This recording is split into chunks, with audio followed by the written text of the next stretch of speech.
So we are recording. I'm going to let people trickle in a little bit. It seems like we have a lot of people joining right now.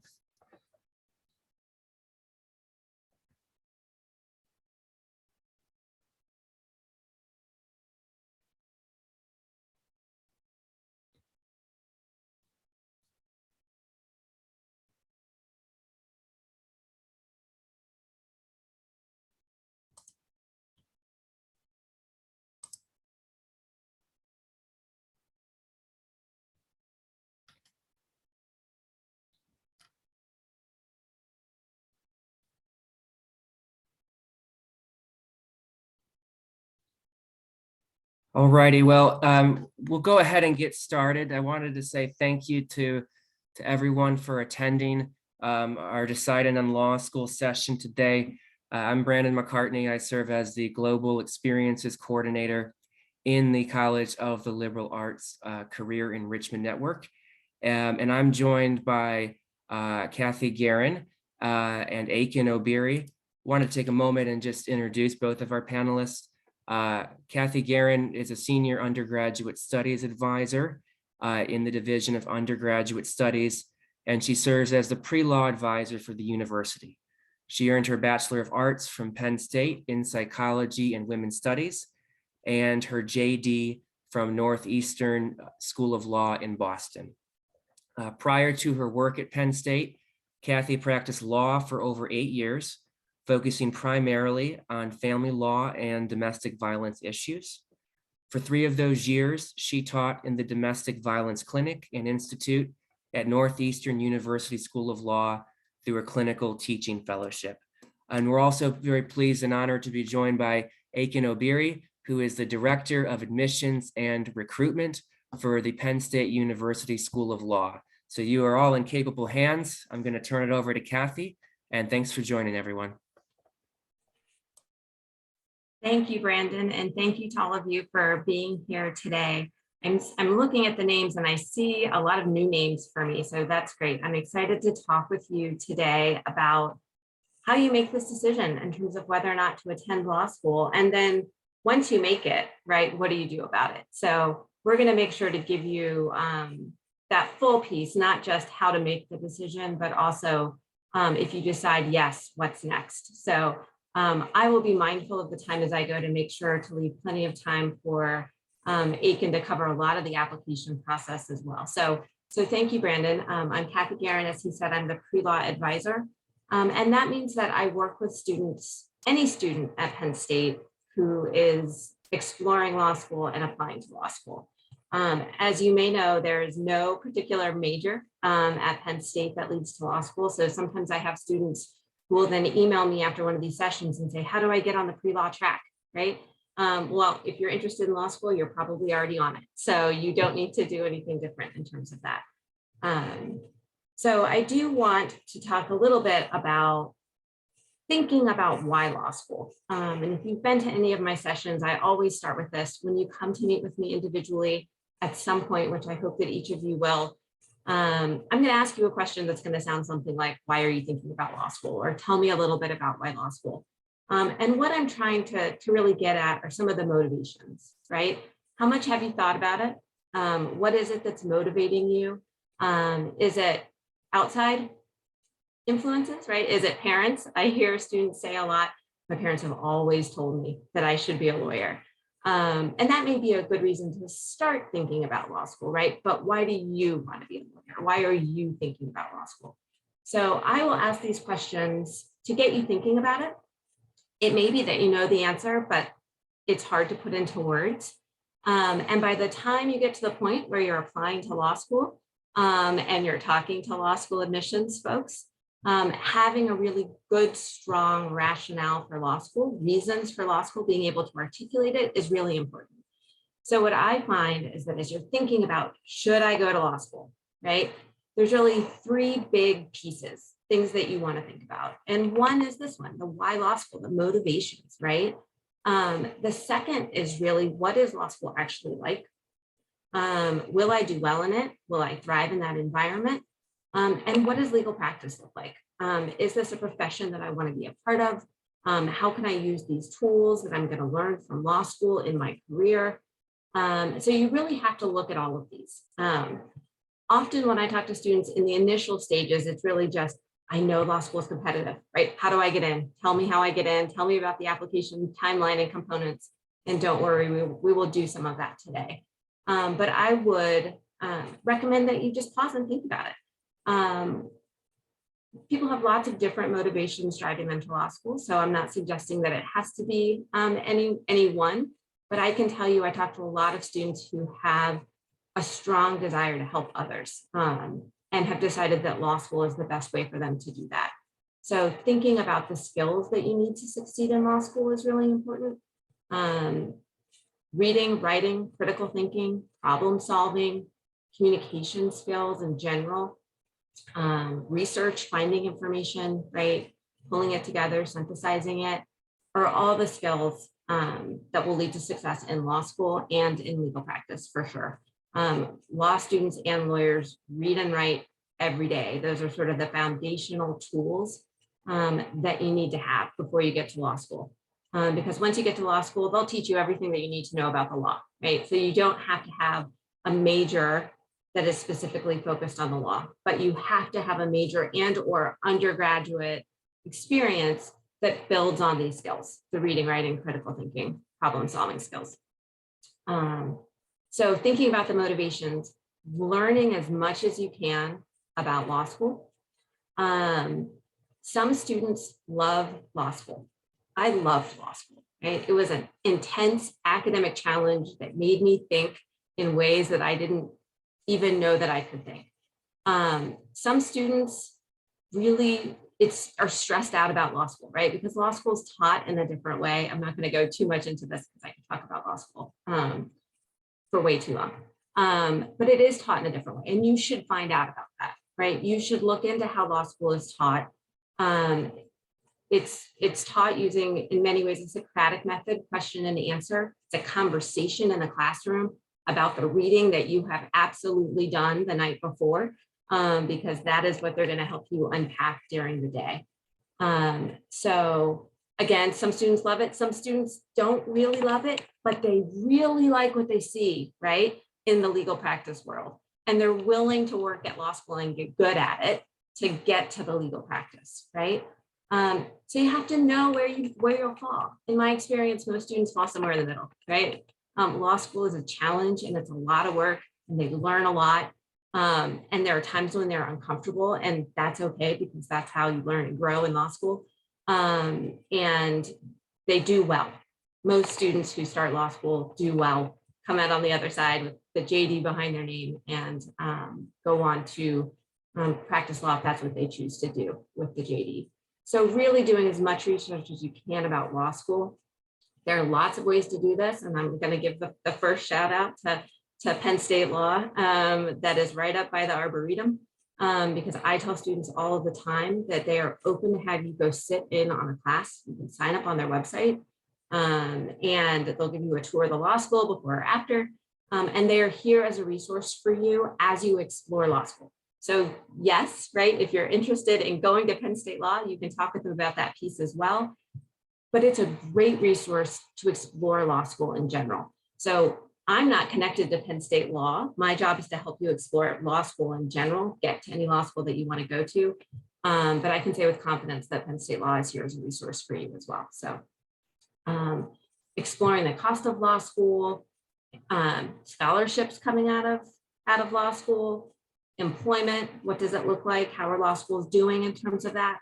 And any other factors that you think is important to you in terms of law school. So make sure that you're doing your homework so that you're making the most informed decision that you can about law school. The other piece I'll say here, and I won't say too much, is really looking and exploring what legal practice looks like as well. So what does it mean to be a lawyer? What does that profession look like? What types of work are you doing? What does a day look like in the life of a lawyer? What are the different types of law that you can practice? What's the culture and the values of the profession? Do they align with mine? And or do I want to be a part of the change in that profession, right? What are the potential incomes? I can tell you that's going to vary a lot depending on the type of law that you practice and where you practice it. But thinking about how that then aligns with the cost of law school. That's a conversation I have with students all of the time in deciding on law school, right? Do I go to a law school where I get more money? Or do I go to a law school that may have a little more prestige, whatever that means, right? So I'm happy to help you as you explore law school. There's a lot that goes into this decision. So don't jump over these steps in making your decision. If you're sitting here saying, yeah, I know all of this and I already know that I want to go to law school, I would still encourage you to go through these steps in learning about law school, thinking about your motivations, learning about legal practice, because the more you know before you get there, the less steep the learning curve, quite frankly, and it will serve you well to have done that homework before you get there. So again, I'm here as a resource. I'll make sure you have all of my contact info as you're making this decision. So I just want to make sure that I cover what many of you may hope to get out of, at least initially out of this session, which is, okay, what do I need to know right now to keep the door open for law school? Even if I'm, a second year student and I'm really not sure even what my major is, right? Now you're asking me to think about law school, which is, maybe a couple of years out. And the good news is that it's fairly easy to keep the door open for law school. I would say as long as you're focusing on academics, right, doing as well as you can in your courses, that door to law school is likely going to be open, right? So there's not one major that law schools are looking for. You can major in anything here at Penn State and go on to law school. I have students from arts and architecture, right? I know that you're all in liberal arts now, but believe me, I have students from all of the different colleges go on to law school. So find a major that you're actually excited about, that interests you. If you're already in one, great, stay in it. Challenge yourself. So challenge yourself and do as well as you can, right? This is what law schools are looking for, students who can take on a challenge and can do well. Making sure that you're balancing academics and co-curricular activities, right? So thinking about what activities you're choosing and choosing them carefully and intentionally outside of the classroom. Are you choosing things that relate to your major? Great, right? Service of any type, community service, awesome. Sometimes just for fun, right? Sports or something to relieve some stress, also great. But be mindful of it, right? Choose organizations that make sense to you, so that when you go to apply to law schools, you can articulate why you chose those, why you're interested in them. Law schools like leadership. So if you're in organizations already, seek leadership positions within them. It doesn't have to be student government. Sometimes I say leadership and people think student government. It doesn't have to be a political organization, right? Sometimes with law school, you think, oh, I must look for student government or politics. Again, follow your interests. One of the things I like about law school is that it sort of gives you a license to put together your undergraduate education in a way that makes meaning for you, right? What is it that you really care about? What are you really excited about learning about? Go for it, right? Dive in is what a law school would say. You do not have to try to build things in that have the word law in them just because you think it will look good to a law school. If you want to try it to see if you like that class, intro to law or whatever class it might be, great, right? But don't do it because you think a law school wants to see that word, right, on your transcripts in some way or in your co-curricular activities. And the last thing I'll say that you should be doing now, again, regardless of what year you are, is building those relationships with instructors.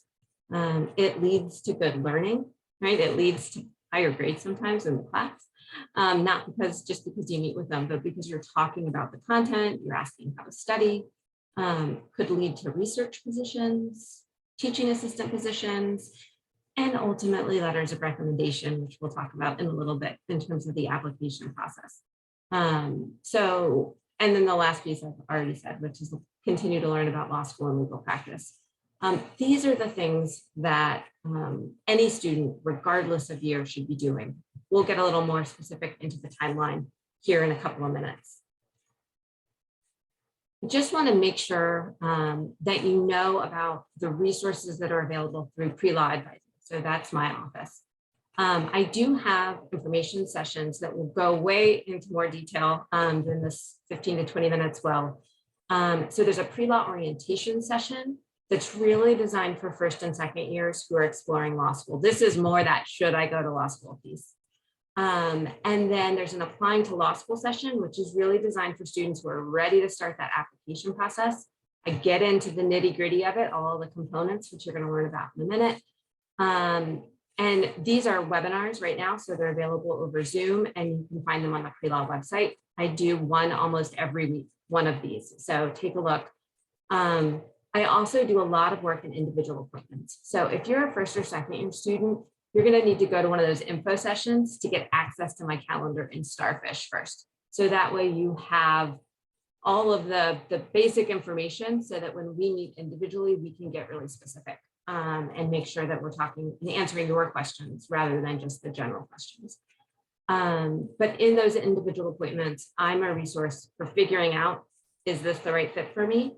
And if so, for talking about how to prep for a standardized test, the LSAT or the GRE, to review documents, personal statements and resumes that you'll hear about, finding and selecting law schools, financing law school, right? You name it, law school related, come see me after you've been to one of those sessions and I'm happy to help. I also do workshops on various topics throughout the year. And if you're involved in a student organization that you think would want to hear from me, I'm happy to come to you as well to give a workshop or one of these sessions. So that's all I'm going to say for now about sort of the deciding about law school piece and what you can be doing now. I'm going to turn it over to my colleague Aiken from Penn State Law to talk a little more specifically about the process and about the programs there. So thank you for being here again. Thank you so much, Kathy. And, you know, just before we get started, I'll share a little bit about myself. I know I didn't have a chance to do that. Yes, my name is Aiken Obiri. I'm the Director for Admissions and Recruitment here at Penn State Law. You know, I've been with the law school for a little over 4 years now. I've been working in higher ed admissions for just over 9 years to kind of cover undergraduate, graduate, B school and law school, of course. A lot of experience in this space and echo a lot of what my colleague Kathy has shared about how important it is to do that self-exploration exercise. You know, if you've had a chance to sit in on any of our information sessions, I constantly preach about how important authenticity is. And it doesn't mean that you have to come from a long lineage of lawyers, mom and dad, uncle, so on and so forth. As long as you are authentic in your motivations, you know, it's really gonna show through in the application process. So with that, you know, we can kind of dive into some of the content around the application and keep things moving. All right. So the very first thing that you should do when you're ready to kind of start this process is navigate to lsac.org. That is the Law School Admissions Council's website. It's the very first thing that you ought to do. And the reason why is because A, it has a ton of resources that you'll want to consume at some point to learn about why LSAC is such an important, I'd say, gatekeeper or access point for your beginning steps in exploring law school. They have a lot of resources on the LSAT, which we'll get onto here in a minute, test materials, and just different ways that you can learn about the process. They have a repository of different events that you can go to and kind of mark your calendar to see what's all available. And all law schools, all ABA accredited law schools are going to have some kind of footprint on that page. So without too much more about that, definitely go there. You'll need to set up an account initially to kind of get started, but start there and spend some time surfing that website just to familiarize yourself with a lot of the resources there. All right, so the application, once you've gotten into your LSAC account, you'll find our application and many others hosted on their website. The components that pretty much every law school requires are right here, okay? So you're gonna need to send all of your transcripts from every college an institution you've ever attended to LSAC. And that's going to be important for a number of reasons. So for those of you who may have started your undergraduate career at a community college or another school, we're going to need that transcript and everyone in between, leading up to your degree granting institution. That's important, one, because LSAC, what they do, one of the services that they provide throughout this process is coming up with your cumulative GPA, okay? And they go through an objective means to come about this number. If you're looking at your Penn State transcript and you think this is my GPA, but you've transferred schools a number of times, your cumulative GPA is going to take every single course and every grade that you've ever earned, good, bad, and ugly, and average it out into one GPA. And the reason why they do this is so that they can make this as an objective kind of metric for all people who are applying to law school. So that's going to be the reason why it's primarily important to do that. Secondly, a lot of schools, Penn State included, we won't review your application until we have all of your transcripts, including grad work, if you've done anything like that. So it's going to be part of the policy for a lot of schools that you have all of your transcripts sent to LSAC. So make sure you take care of that. The next thing that most schools require is an LSAT score, or in some cases now more recently, a GRE score. The LSAT, the law school admission test, is the gold standard. It's what's been around for decades. When we talk about applying to law school, it's pretty much a household term. Everyone knows it. And if you know anything about it, it's one of the more difficult tests out there, simply because it's not like the GRE or the Gmat that you may have seen. They have a section on there called logic games, and for some people, they find that exciting or fun, and others it's not fun at all. But it's important, and so for those reasons, the LSAT has been a test that's been around for a very long time. It's valid, it's reliable, and law schools are comfortable with the LSAT in terms of measuring your potential for success in law school and passing the bar later down the road. So prepare for the LSAT. But if you choose to, if you're curious about the GRE, certainly take some time to do some research. If you're kind of on the fence or want to know which you should take a look at, just for some context, the LSAT is administered about 6 times a year. The GRE is administered at least once a month, probably more often than that. So if you're trying to hedge your bet, do your research, talk to some folks, but just understand that you're going to need, in most cases, you're going to need either an LSAT or a GRE score. Okay. Next on here is a personal statement. Penn State Law's personal statement prompt is pretty open-ended and pretty broad. So we really want you to take the time that you spent early on, that self-exploration. Think about your experiences, some impactful experiences you've had, lessons you've learned. If you've studied abroad, if you've been really involved in some things on campus that have been impactful for you, allowed you to grow. These are the kinds of things that are going to come up as substance for your personal statement. But in any event, this should be personal. It should be about you, your experience, and so you should write it in that way. You should also make sure, and this kind of goes without saying, but this should be well written, proofread, free of any kind of grammatical mistakes, anything like that, because this is going to be first impressions, right? And I can tell you from my experience, the expectation is that this piece is perfect. So if I'm reading a personal statement and I quickly see that there are some small errors that could have been cleaned up from proofreading, that's going to stand out in a bad way, not positive way. So take the time, write it well, go through the writing process. I know Kathy has a personal statement workshop that she leads. That's really great. Sign up for those and definitely have somebody proofread your work. I can't tell you, me personally, I can put in hours and hours on a memo or a report, proofread it. I think it's perfect. I have one person read it and they'll find mistakes that I didn't find. So definitely have it proofread. Okay. So next on here, letters of recommendation. This is going to be something where you're going to need to put in some work. For some people, this is uncomfortable because they have to approach a professor or many professors and ask them for that letter of recommendation.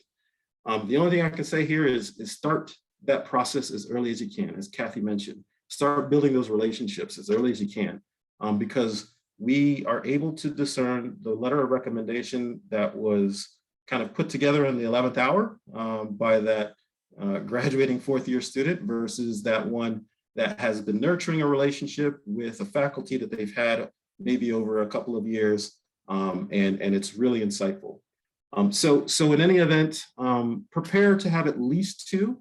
Some schools like Penn State Law will accept up to 4, but be thinking about who these folks are, because they're going to be the ones who are going to be vouching for you, speaking primarily to your academic ability and your work ethic. So those are definitely something to think about when you're in that process and trying to identify your recommenders. Next on here is a resume. So for many of you, obviously on this call, you're currently undergrads. Don't think that you have to have this this resume that's 2 pages, 3 pages long. Believe it or not, brevity here and succinctness is really what we're looking for. So state your academic, academic information, of course, your major. Relevant coursework is fine, but we're going to see that on your transcript anyway. State your internships, if you have any jobs that you've worked over the years, and then interests. We always like to see a little bit more, know as much as we can about applicants. And so if you're interested in different kinds of things, if you're an outdoors person, that's perfectly fine to share that. But in any event, make sure that it has this kind of information on it. Use headings. There are tons of resources out there to kind of give you a template for what a resume should look like. And again, make sure this is well written. So definitely have somebody read it over. But for those of you who are curious, no job is irrelevant, okay? You don't have to have that legal internship, so to speak. If you worked at Dairy Queen for the 4 years, that you were an undergrad or for as long as you can remember, please put it on there, because that in and of itself tells us that you have a commitment to a responsibility that you've taken on. So don't think that that any job is too small or irrelevant. Put it on there because it speaks to who you are and what you can bring to our program. On here also are optional statements and diversity statements. So typically law schools will have an opportunity for you to submit an optional statement, and it'll be clear. Penn State Law has a special interest piece that you can write. It's a short essay talking specifically about why you want to go to Penn State Law, right? So that piece should focus on that. But other schools will also give you an opportunity to write a diversity statement. And again, this is what it sounds like. So for us, it's open-ended, and we want you to think about this critically. If you think that you're not a very diverse person or you don't have a lot in the way of diversity to add to a program, I would encourage you to sit down and think a little bit more about that. Because diversity nowadays is not just relegated to what we used to think about, ethnic diversity and socioeconomic diversity. Think about diversity of thought.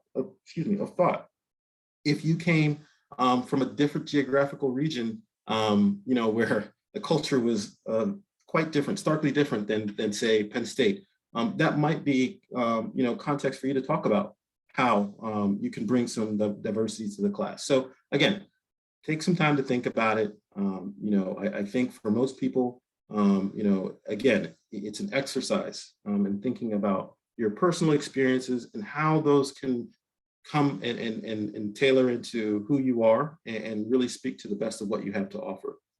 The last two on here, character and fitness disclosures and addendum, kind of go together. On all law school applications, they have a section called character and fitness. And this is important right now, of course, but also more important later on down the road when you're looking to apply to the bar. These are going to be questions centered around, of course, your character and fitness, which is typically any kind of infractions or criminal infractions you might have had, brushes with the law. And what's really going to be important throughout all of this process is paying attention to instructions. Okay, we're very clear, and law schools are very clear about the specific information they're asking for here.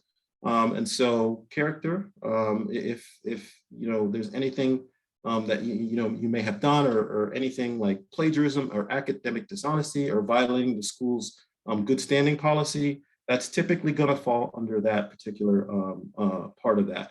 And fitness, again, it's going to be clear. It's going to be questions about, for our part, it's going to be questions: have you been charged with or been found guilty of a crime of a misdemeanor or higher? So things like traffic violations and summary tickets and things like that, typically we don't necessarily get too excited over. But a good rule of thumb here is, if you're not sure, it's better to disclose it and let us determine whether or not it's a big deal or not. But in any event, if you do have these issues, you take the time to submit an addendum. An addenda are used typically to explain a part of your application that may be unclear or specifically needs more information. So I would encourage everybody to use these sparingly. I know a lot of times folks think, well, I'll just explain it in an addendum. And what you don't want to have happen is you get in a situation where you find yourself, writing a lot of in an addendum, because what we see on our end, what it can look like, instead of you taking the time to take accountability and explain what happened, what you did to fix it, and how you're going to prevent it from happening again, it tends to read like you making excuses, right? And that's never a space you want to find yourself in an application to law school, in any case, okay? So pretty much, I know I breezed through all that pretty quickly, but these are the things that you typically will have to prepare for your application to law school. All right, so here I think is a really good illustration of a timeline.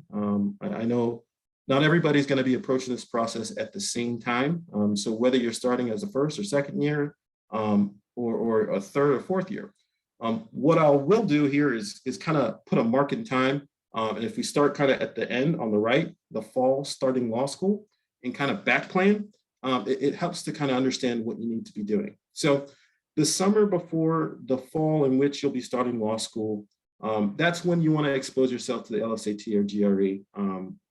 Maybe if you can start preparing and study and begin to take it, typically it's either in August or September. That's the first one.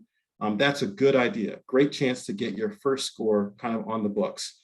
Now you'll want to have prepared for that in advance. So I'd say allow 4 to maybe 8 weeks for adequate preparation for that.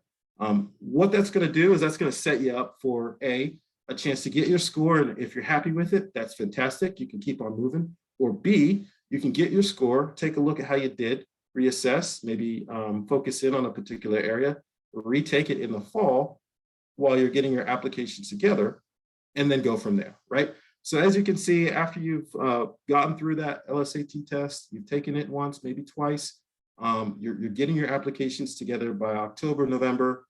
That's a good time to kind of really get the meat of your application, or submit it if you can, ideally.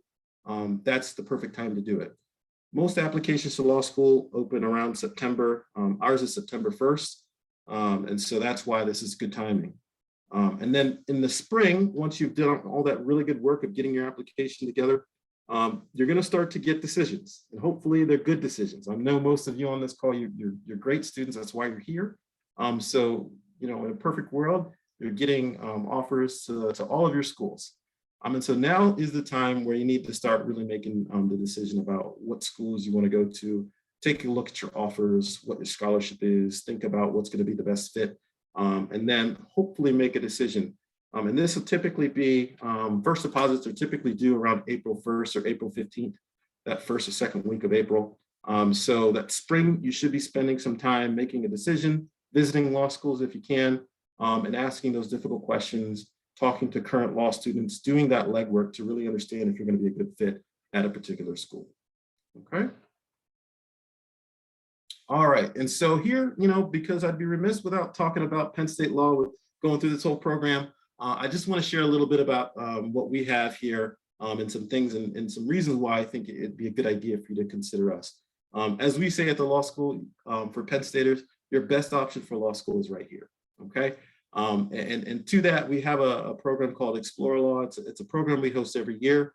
It ranges in size. Last year, we had to pivot a little bit. Typically, we have a size of around 60 students. that we host for about 3 days, typically on campus. Last year, we launched it virtually, and it was a much smaller group. In any event, this is an opportunity to come here, experience what law school is like at Penn State Law. You'll sit in on a series of classes. You'll have an opportunity to do some LSAT prep, and then you'll get a chance to do an oral argument kind of exercise. So it's really kind of exciting. Students in the past have really enjoyed it. And of course, it gets you a chance to see what it's like to be a student here. Other programs we have, the Accelerated JD Bachelors to JD program at Penn State Law is unique. You may have heard it in some other circles as a 3+3. That's essentially what it is, but it's for the motivated student who maybe you're in your second year, because that's really when you need to start thinking about it, who have already made up their mind and want to go to law school and they're dead set on Penn State. So this gives you a chance to basically forego your senior year and become 1L and start law school early. The requirements for this are pretty, they're detailed. We have a specific workshop to talk about this, and we talk and invite advisors to come and learn more about how this program works, because you do need to start this process early. But also on here, we have the Blue-White Alumni Grant, and similarly, the Pennsylvania Commonwealth Scholars Grant. These are two initiatives that we have targeting the best and brightest, right? Penn Staters, Pennsylvania residents. And what this is it's a grant of $20,000 per year that you will receive if you are admitted prior to April 1st, okay? So what that means is $20,000 is automatically your starting point for your scholarship, and it's yours to keep for the entire time you're in law school, provided you stay in good academic standing. So really, these are some really good initiatives that I think should be a rationale for why you take a closer look at us for law school, and why I think that we're a good choice overall. And then lastly on here is the LSAT is optional in certain circumstances where your GPA and your SAT meet a certain threshold. We have more information on this, but the long and short of it is you can apply with your LSAT, you can apply with your ACT or SAT score. If your score is no older than 5 years, your GPA is a 3.5, and your SAT and ACT score in the top 85th percentile. So if you have questions about that, certainly talk to us. We'll talk more about how that works and whether or not you qualify. Okay, thank you guys. I know we kind of breezed through this content, and it's been a pleasure. And I think now we got some time reserved for some questions. Thank you, Aiken and Kathy. Yep, we have some time for questions, and we have a couple of questions in the chat. And the first one that we received was from Monica, and it was, do you have any resources on dual JD and PhD programs? It's a very detailed question. And Monica, I can answer it generally, and maybe Aiken can add on if he has more Penn State law specific knowledge. I'll jump in. So yes, I do have resources. There are a lot of law schools that will offer joint programs. Sometimes they are JD PhD. I think there's another question, JD MBA, JD MHA, MPH, right? I'm happy if you come meet with me individually to look at them specifically. Some of those programs you have to apply to both at the outset and be accepted into both of them before you start. And some of them will take the LSAT as the only test. Each program is a little bit different. Some programs you can start law school, right? Assuming that law is your priority, right? You can start law school and then apply to the joint programs in your first year of law school. Again, that's going to depend on what additional degree that you're looking for. But these are really specific depending on the programs. There's a resource out there called the Book of Lists. If you Googled it, it's the Kaplan Book of Lists. You can probably find a pretty current version for free online that lists all of these joint degrees at law schools across the country. So again, schedule an appointment with me if you have more specific questions, and it's not a Penn State law specific question. I'd be happy to meet with you to answer those questions specifically. So, Aiken, did you have anything to add on that? Yeah, that's pretty comprehensive from our perspective. Only here at Penn State Law, you can do a joint program with any master's or PhD here at University Park, something that we're happy to offer our students. Now, what you'll need to take into consideration is that the time it's going to take you to complete both degrees is going to be longer than 3 years. If it's just if it's a master's degree, many times it's just adding an additional year. For a PhD, like you said, a lot of that's going to depend on your thesis. And so we have, faculty advisors here that will talk with you and make sure the registrar will make sure that the courses are all articulating and making sure that they're double counting where they can. But it's definitely possible for you to do that. We've had students do it over the past. From my recollection, I only remember students doing the JD, PhD with the College of Education. But that's not to say you can't do it with other programs.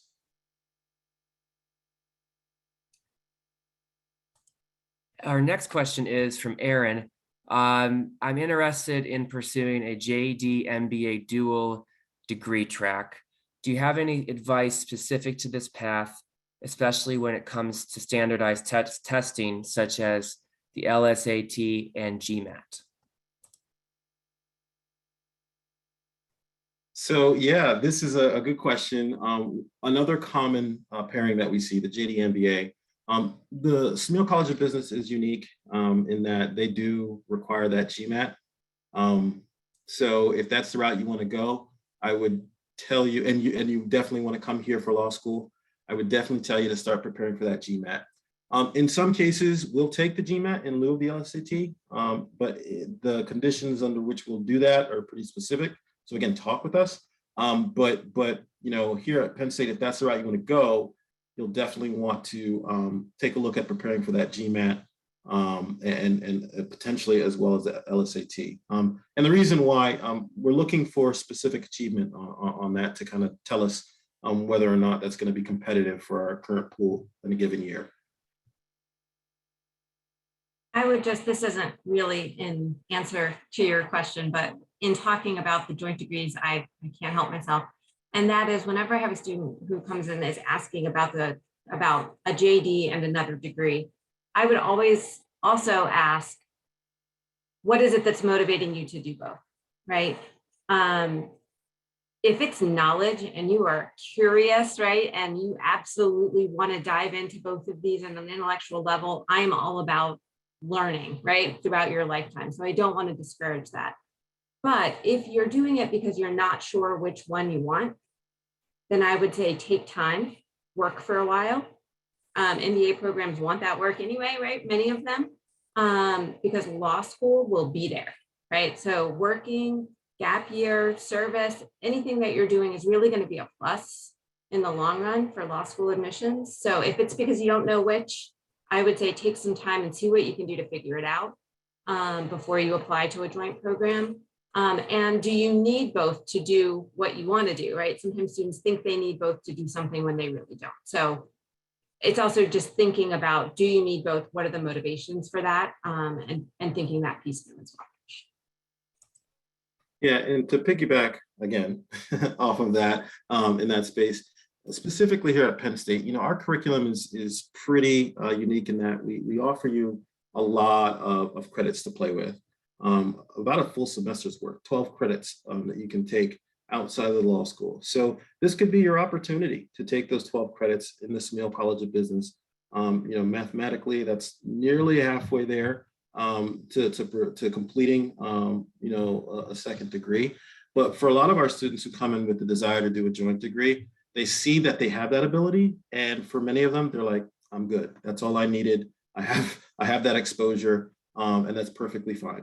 But others, they decide to go that full dual route, and that's perfectly fine as well. In any event, I also want to kind of just make sure that you understand that, law school in comparison to many other master's or graduate programs, it's professional school, right? So at the end of it, the expectation is that you're going to sit for a bar and pass the bar and become barred and be licensed in that sense. Many of these other master's programs don't have that, as an end goal. So just keep that in mind, because, you know, this is an investment in your time. And throughout this journey, you're going to kind of be, you know, questioned multiple times. What do you want to practice? Where do you want to go? Let's get an internship in that area. Let's move towards that goal while you're here. Our next question comes from Caleb. How often do lawyers work with probation officers?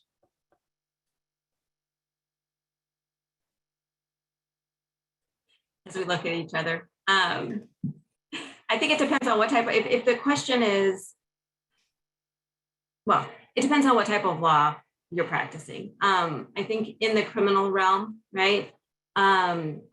Whether it's prosecution or defense work, right? A lot more interaction than with probation officers. Than if you're doing, well, family law, which is what I primarily practiced.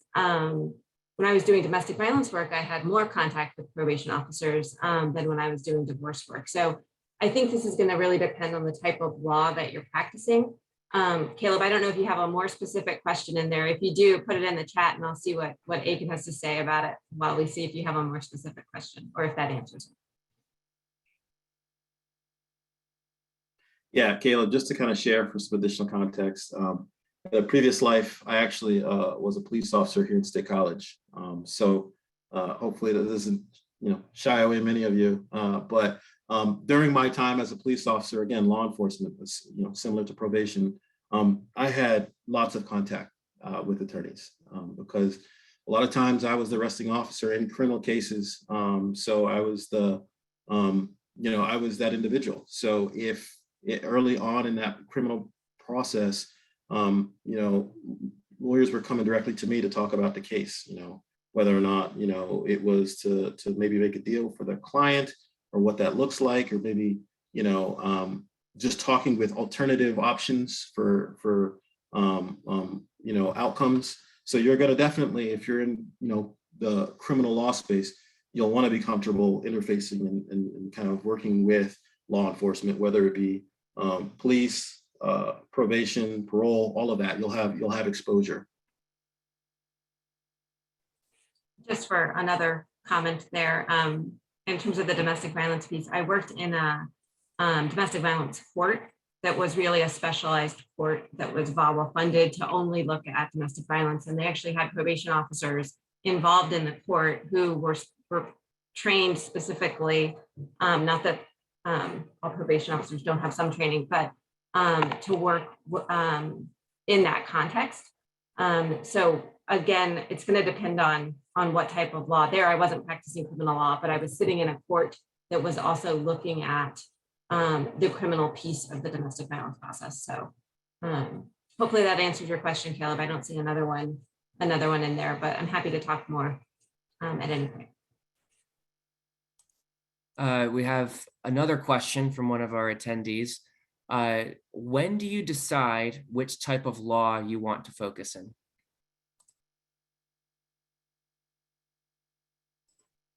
Yeah, so really after your first year, or at any point really, but really after your first year, students will start to really dive into what they're interested in.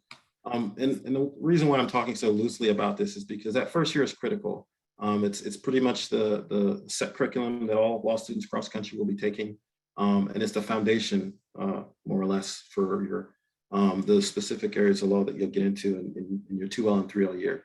But most students start, you know, kind of making that decision after that 1L year when they start to think about internship opportunities. The curriculum itself, here at Penn State Law, we have over 20 different specialized fields of study. So there's a lot to choose.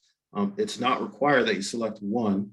You can just go in and take general courses if you want, but it's an option. And so again, that's going to be part of your exploratory process when you're looking at law schools to see what they have. You know, I would definitely encourage you to not choose a law school specifically for one area of law, because if you end up changing your mind, then what, right? So, you know, certainly by your 3L year, you know, you may want to have some pretty concrete ideas on what you want to do, because that's pretty much when you're going to need to start, you know, recruiting and accepting offers.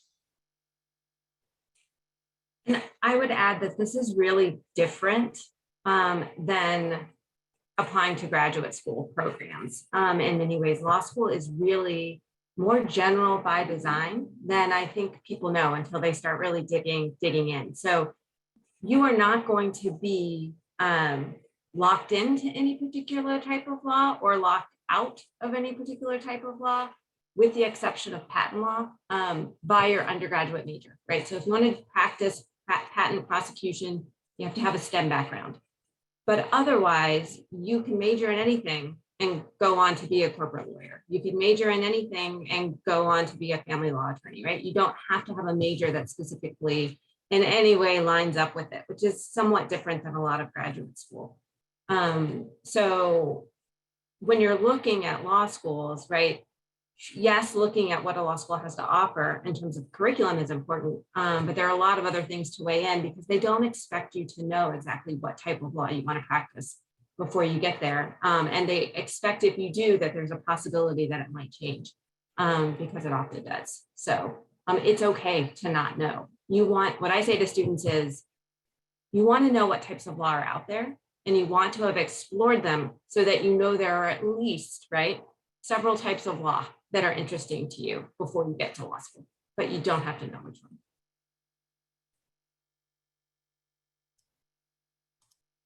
You have another great question here.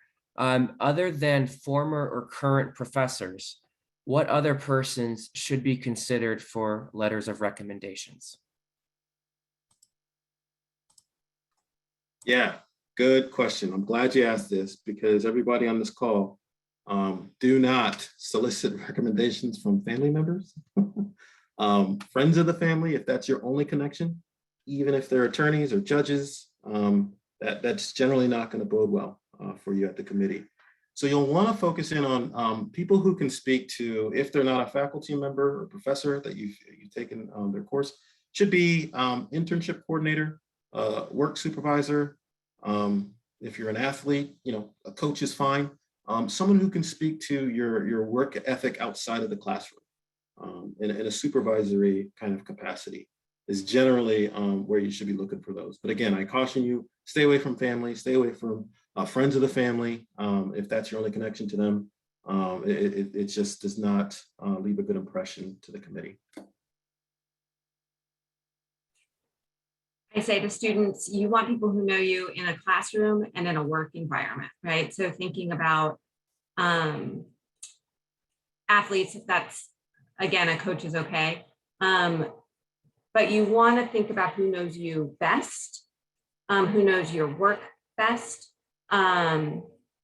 rather than the person's title, right? So sometimes students think they have to ask the one lawyer who taught one of their undergraduate courses just because they're a lawyer and they'll know how to write the letter, or that the law school will be impressed by that.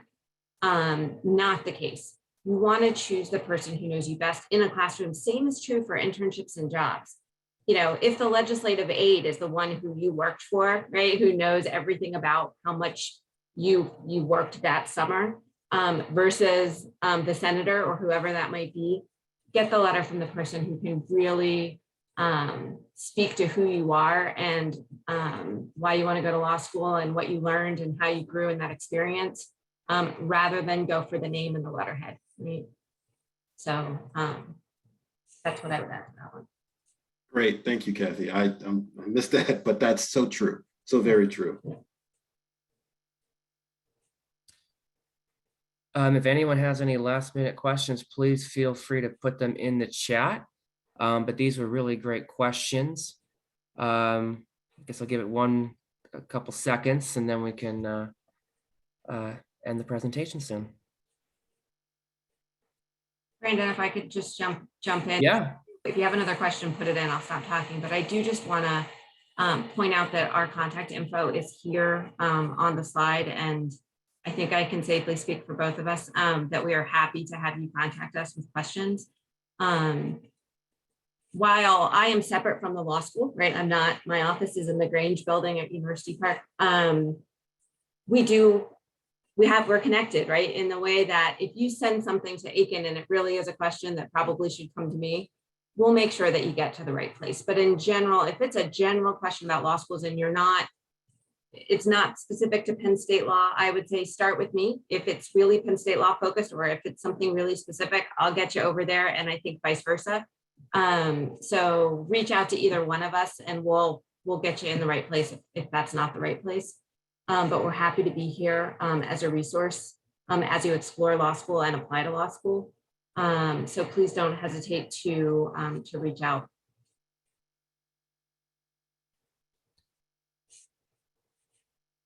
Great. Well, I wanted to say thank you to Aiken and Kathy for their time today, and thank you for everyone for your great questions.